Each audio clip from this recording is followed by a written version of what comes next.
cybercrime.gov.in ही एक ऐसा portal है या कुछ और भी प्रावधान है जिसके अंदर हम सिटीजन्स अपने क्राइम्स को रिपोर्ट कर सकते हैं?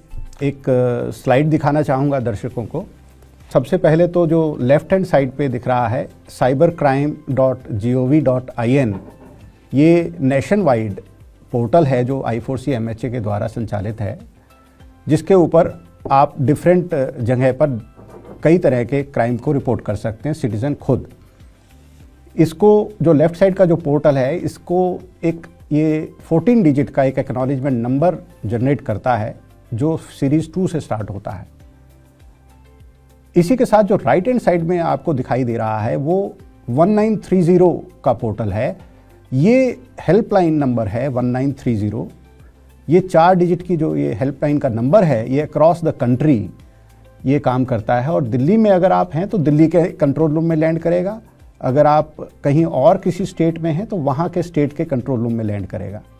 ये राउंड द क्लॉक काम करता है और इसका ये एक फैसिलिटी देने का तरीका है कि अगर वो सिटीज़न वेबसाइट पे नहीं जा रहा है, एक उसको 1930 पे राउंड द क्लॉक उसको ये फाइनेंशियल साइबर फ्रॉड के खास तौर से उसके लिए रिपोर्ट करने में मदद करता है। जब भी कोई आपके साथ कोई ऐसा हादसा होता है जिसमें उनके पैसे चले गए हैं, तो ये पोर्टल्स इसलिए बनाए गए कि इसमें ये बैंक्स के साथ लिंक है और बैंक्स को ये हिदायत है, ये इंस्ट्रक्शन है कि जैसे ही वो पैसा किसी के अकाउंट में गलत तरीके से चला गया, फ्रॉडलेंट तरीके से चला गया, तो बैंक उसको रोक देते हैं, होल्ड कर देते हैं और जिसका एक टर्म यूज़ करते हैं लियन, LIEN, लियन मार्क कर देते हैं।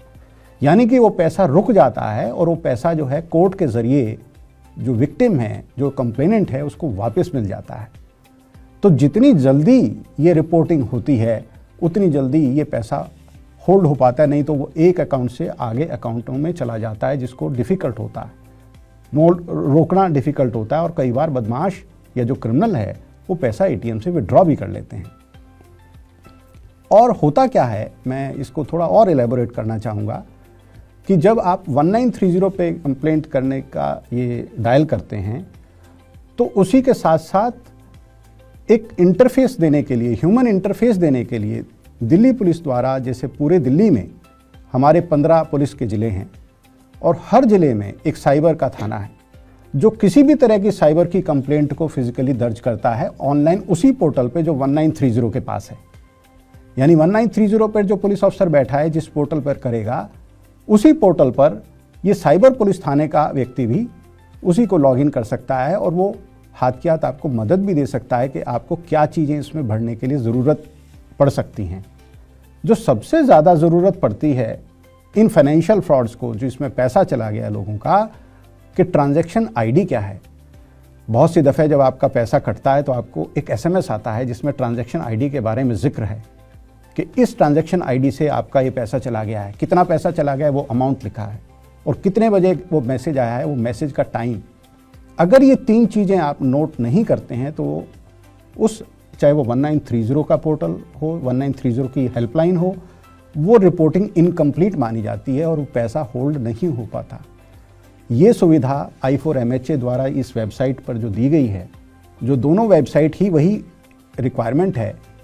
पहली चीज़, उस अमाउंट क्या चीटिंग हुई, कितने अमाउंट की हुई। मान लीजिए वो 4 बार चीटिंग, 4 बार करके वो पैसा मांगता है तो चारों का अमाउंट अलग अलग है, चारों का ट्रांजैक्शन ID या UTR नंबर जिसे बोलते हैं, यूनिक ट्रांजैक्शन नंबर, वो अलग है, और टाइम, किस टाइम वो पैसा निकला। अगर ये तीनों चीज़ें आप ठीक से नोट कर पाते हैं तो रिपोर्टिंग ना सिर्फ इफ़ेक्टिव होती है, तो हमने देखा है कि लोगों का पैसा रुका है और लोगों को पैसा वापस मिला है।